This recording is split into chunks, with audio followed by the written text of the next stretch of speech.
The Lord be with you. And with your spirit. A reading from the Holy Gospel according to Matthew. Glory to you.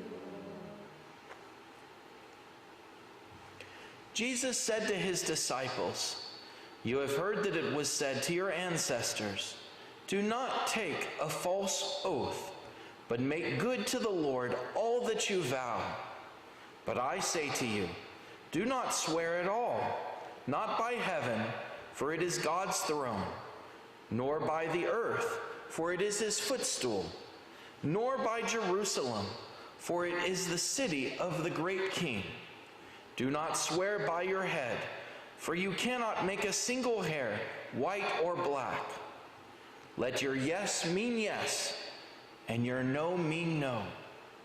Anything more is from the evil one."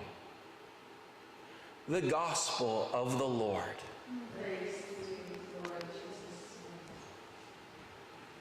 Jesus. My brothers and sisters, for the past few days we've been talking about authenticity, about giving your whole self to God, and even this gospel goes in that direction. Yet let your yes mean yes and your no mean no. Anything more is from the evil one. Be authentic. In a way, even though it says, do not take a false oath, in a way, Jesus is saying everything you say can be given to God. Everything you say can be authentic. And then you don't have to say when people don't believe you, I swear by this or by that. Today our readings, the past readings have been the what we need to do, as putting God in the middle of our life as a relationship. That all of the laws are just to make us more about what does he want. Today is a little bit more of the how. You know, in the parable about the seed on the path, when the seed that goes on the road and the seed that is shallow and all of that, I was reflecting on how in that parable we are the dirt. The seed is the truth, we're the dirt, whether the seed really gets into us. Well, the religious amongst us know that it's important before Mass, before prayer, to have a little bit of time to reflect, a little bit of quiet time to prepare yourself, to prepare the soil.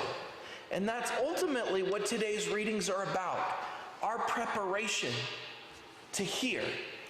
You know, often it's happened many times in the 6 years of my priesthood that I've talked to wives who say, my husband won't listen to anything I say. And I tell them, you have to not only say the right things, you have to say it at the right time when they're open, when they're listening. Often in my homilies, I give jokes, but I only give intellectual jokes that you have to think about. So that at the very beginning of the homily, you start to engage with me. You start to listen before I give you the important stuff.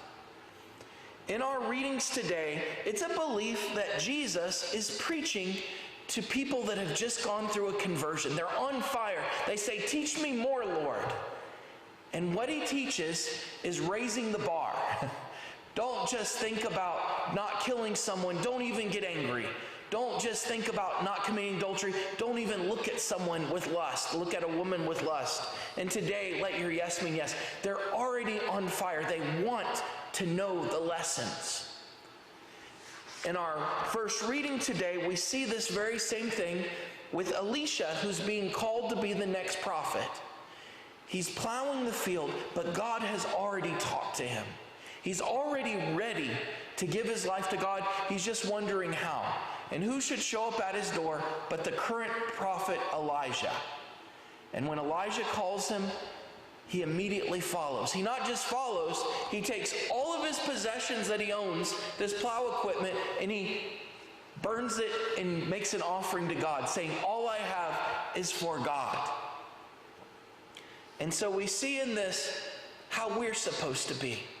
How God is preparing us, how we need to take quiet time to pray, even before Mass, so that we're open to what God gives us during the Mass.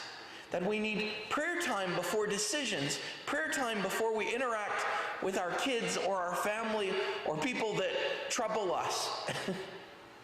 And God tills the soil of our hearts and makes it where when the seed falls, it will be fertile. And so today we're invited on this Saturday to pray with Our Lady, to sit with her and ponder. Even before prayer time, even 5 minutes, to quiet ourselves and then go into our prayer corner and then go to our adoration chapel or come to Mass. But God invites us to get the most out of everything by first preparing ourselves with Him. That's kind of the hidden message today, the how in order to devote ourselves completely to Him. God love you.